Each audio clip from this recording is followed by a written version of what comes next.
Oh, hey there. It's been a while. Something kind of cool happened on my channel over the last couple of weeks. I somehow hit 10,000 subscribers, which is mind boggling to me. One, because I've been so incredibly inactive for so long and sporadic with my video uploads. And two, that so many of you liked or enjoyed what I was saying enough to click the subscribe button. And so, in honor of that, and in honor of all of you, I decided to climb out of my depression nest that I have been in for 6 months to celebrate you and to celebrate us, to celebrate this community. Oh, side note, look it, isn't this cute? Obviously, you don't get a play button for 10,000 subscribers, but my husband had one made because he's my biggest fan, and I thought that that was really sweet. I originally was thinking about doing Vlogmas, and then I realized that filming a video every single day for 24, 25 days was incredibly unrealistic for me. But what isn't unrealistic is 7 days. So, my thought is for the next 7 days leading up to the holidays, I'm going to post a video. They're going to be casual, they are going to be unscripted. And really, it's more, I just want to like hang out. Like, that's the vibe I'm going for. I want to hang out. I want to be cozy. I want to be lighthearted. I have been in such a low, sluggish, space for so long. I want to take a break from that. I would encourage all of you, if there's anything that you guys want me to talk about, or I don't know, whatever. What do you guys want to see? Let me know in the comments. I really want this just to kind of feel like a hangout. I know that a lot of us, the holidays can be kind of awful. And I want to just like vibe with you guys. I want to hang out and celebrate this milestone. So there you go. Grab a drink. I have ginger ale, but if you want a glass of wine or a beer or tea or a glass of milk if you're a psychopath. Just kidding. I mean, like, I do think it's a little weird for adults to drink a glass of milk, but who am I to judge? This is a judge free zone. I do a lot of weird things, and that's what we're going to talk about today. So I thought, what better way to kick off this series with some silly stories of my autistic life? And I encourage any of you, if you feel open to sharing in the comments, let me know your weird stories. Let's tell secrets. Oh, by the way, if you're seeing me for the first time, hey, my name's Kathlena. I'm autistic with a heavy dash of ADHD. My channel is all about celebrating neurodiversity and my experience as a late diagnosed autistic person. If that sounds like your vibe, I invite you to subscribe. So, the first story that I thought that I would share, we're going to take it back to 7th grade, middle school. Worst time ever for anybody, no matter what, I feel. If you had a good time in middle school, I'm just curious how the rest of your life went, really. This is a story that I didn't even know was a weird thing that I did until a year ago when I shared it with my husband and got confirmation that that's not what normal people did. I mean, granted, my brother roasted me for this my whole life. Like, he definitely knew that it was weird, but I thought it was just like him being a brother, you know? I didn't know that it was like widely just a weird thing for a 7th grader, a middle schooler to do. Picture it. 2002. Side note, does anybody else watch Golden Girls? Did you get that reference? The summer before 7th grade, I went to one of like the biggest malls in my area. It was the Ontario Mall, and it was huge. It was like a mile around, and they had a Disney store. And in that Disney store, I found a amazing Eeyore doll. Eeyore was my favorite. I feel like I'm more of a Pooh now, honestly. Like, I really do relate to Winnie the Pooh. I vibe with his vibe. But at the time, I was an Eeyore. And I saw this Eeyore doll that I wanted so bad, and my parents said that I had to work for the summer to be able to get the money to buy it. And so I did. I saved all of my money. I did the chores, earned the money. We went back right before school started, and I bought this Eeyore doll that I treasured. And for, I kid you not, every single day of seventh grade, I brought that Eeyore doll with me. He went to every class with me. It was just a known thing. Like, it was Katie and Eeyore. Like, everybody knew and associated me with this stuffed animal. So much so that there were two occasions where I had accidentally left it in a classroom and panicked. I was just like so distraught.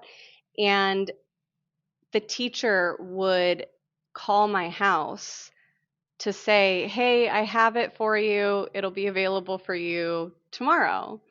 And none of the teachers ever like argued for me not to have it because it wasn't a distraction. It was like a comfort item for me. On that, I would like to share that last year for my birthday or for some kind of celebration, I forget what, my husband so kindly tried to find the Eeyore doll that I had. He reached out to my brother at the time and was like, "Hey, is this it?" And my brother didn't remember what it was, but he said yes. And so this was not the Eeyore doll that I got. Maybe if I can find a picture, I'll post it and you guys can see. But this was the Eeyore doll that he got me. Same general time frame, like early 2000s.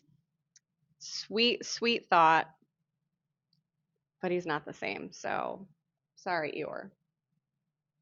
You're just not it. He's not cutting it, you know? Thinking about sharing this story and just in general, like trying to integrate things that really, really helped me as a kid that I realized weren't the norm. And so I stopped doing them or I mean that's masking, right? Like, oh, this is weird. Okay, well, I mean, like, I really like it, but I guess I'm just going to stop. When I was a kid, my stuffed animals, like, they had personalities, they had feelings. And God forbid that I said anything like negative or like had a favorite because I didn't want to hurt any of their feelings. But they brought me so much comfort. And one of the things that my son did when he was younger, he would always come in the middle of the night. He'd always climb into bed with us. But before he did that, he would intentionally choose a stuffed animal for each of us, and he'd bring it to my bedside, and then he'd bring it to my husband's bed, his side, and then he'd bring his stuffy in and we'd all cuddle up with our stuffies. I think that this was something that my husband just thought was like, "Oh, that's so sweet, it's so cute." But I genuinely found so much comfort. Like, I actually would cuddle it, like, and I loved it. But I also am an adult and I'm like, "Oh, that's kind of weird. Like, I'm going to cuddle a stuffed animal." And then I said, "Screw it. They bring me so much joy." And so now I'm embracing the stuffy cuddle fest, and I don't care if it's weird or if people think that it's off because I like it, and I'd like to know if any of you feel the same way. I like sleeping with them and I like cuddling them.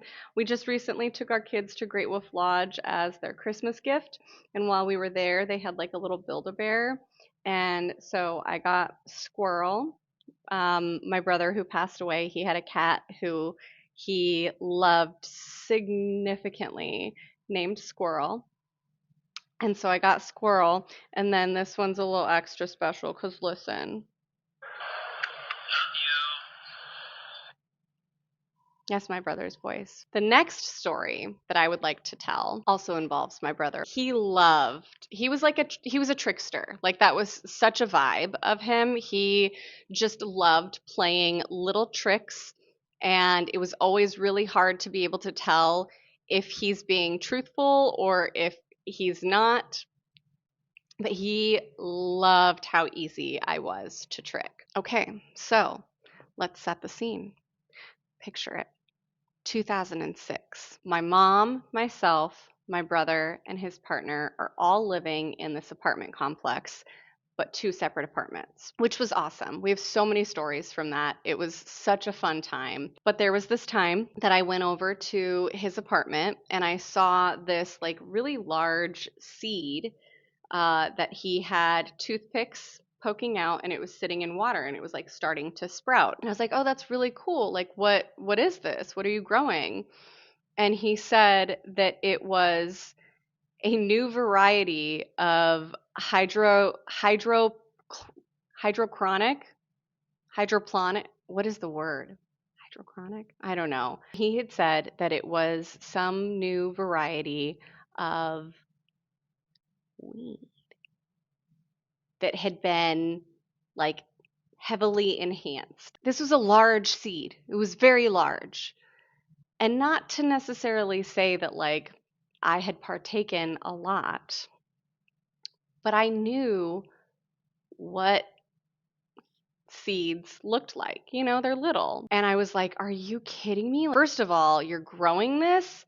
I was so confused and I was in disbelief. And this went on for like weeks. And he just kept playing into it. He was very convincing. He was a Gemini rising and a Libra sun.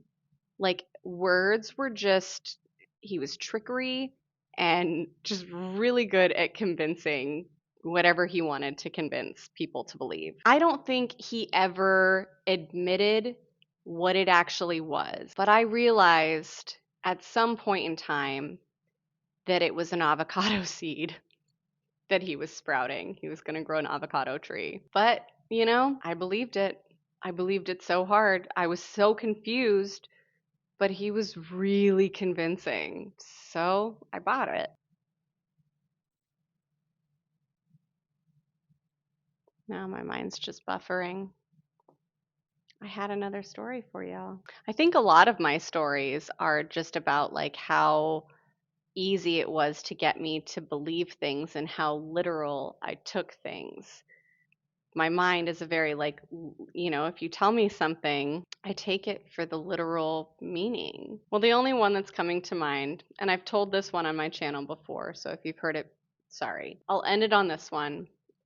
Growing up, I grew up in the 90s, and my parents were very like classic boomer on like the cusp of Gen X. They had really strong opinions on like you eat what's on your plate. There was one point during dinner when I didn't finish something. I don't know if it was I didn't finish my milk or what was on my plate, and I put it in the trash, and my dad told me that my milk days were over. And I wholeheartedly believed that I would not be drinking milk ever again in my life because, like, my milk days are over. So the next morning, I woke up and I have such a clear memory of getting ready to make my cereal, and I poured a bowl of Cocoa Puffs. Like, I remember this type of cereal, pouring a bowl of Cocoa Puffs, and my older brother walks in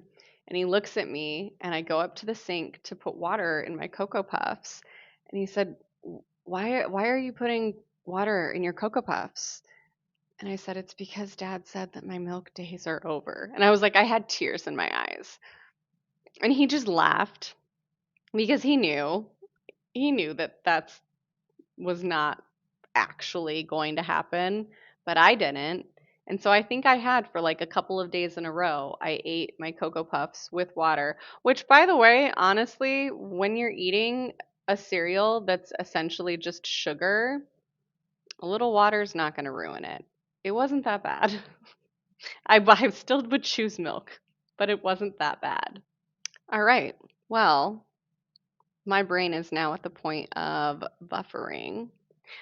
So I think that I will end it here. Again, let me know in the comments if there's any topics that you want me to cover, if there's any stories that you would want me to tell, or also just like share your stories. And if you're comfortable with it, I will share them on here. I think that that would be kind of fun and funny.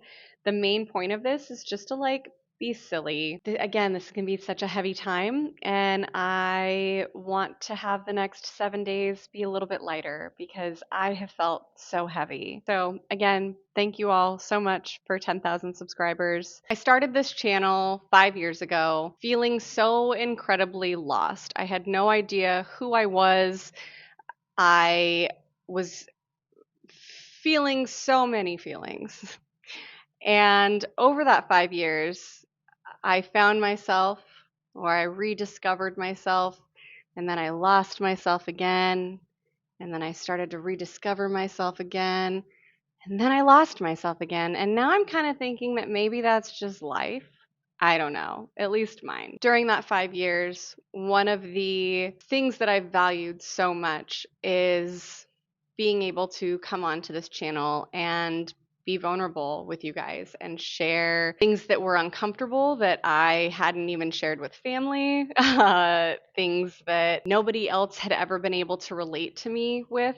And then in the comments, getting the validation that I am not alone and that there are others out there that feel the same way or have had a similar experience.